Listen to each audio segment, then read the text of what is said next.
I promise you, this video is going to be another eye-opener. We're going to look at data you probably have already seen before, but never from that perspective.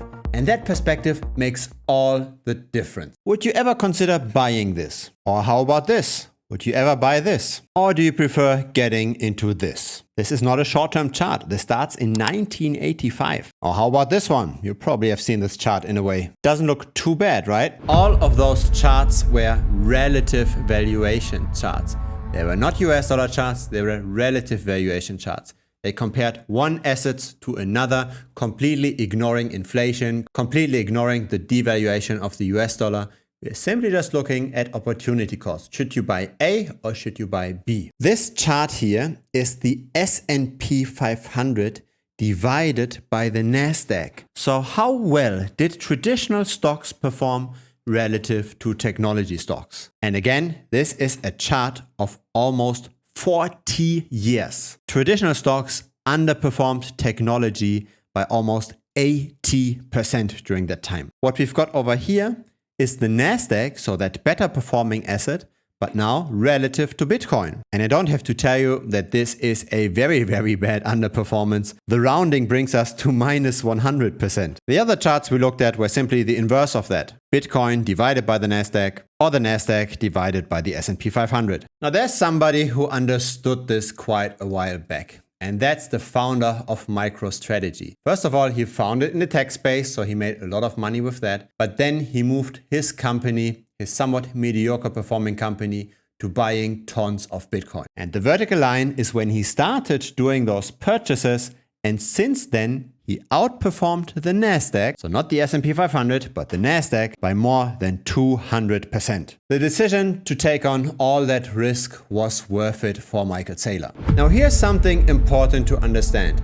When you buy an individual asset, say an individual stock or an individual cryptocurrency, you've got a very, very, very high likelihood of underperforming the benchmark.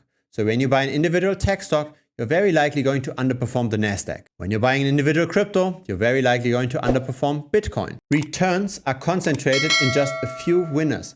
Just a few stocks outperform the rest. The majority underperforms. And of course, for the few winners that outperform, they take all of that profit, they take all of the gain. The fact that MicroStrategy went so deep into Bitcoin catapulted the company into this super small group of winners. Here's the problem with crypto YouTube. People promoting becoming degen or buying 100x coins.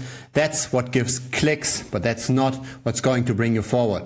I refuse to take money from centralized exchanges. I refuse to take money from crypto projects. I refuse to pump and dump a coin and filling up my pockets in the background. I don't do any of this. Instead, I share my knowledge in the form of tutorials in the premium membership.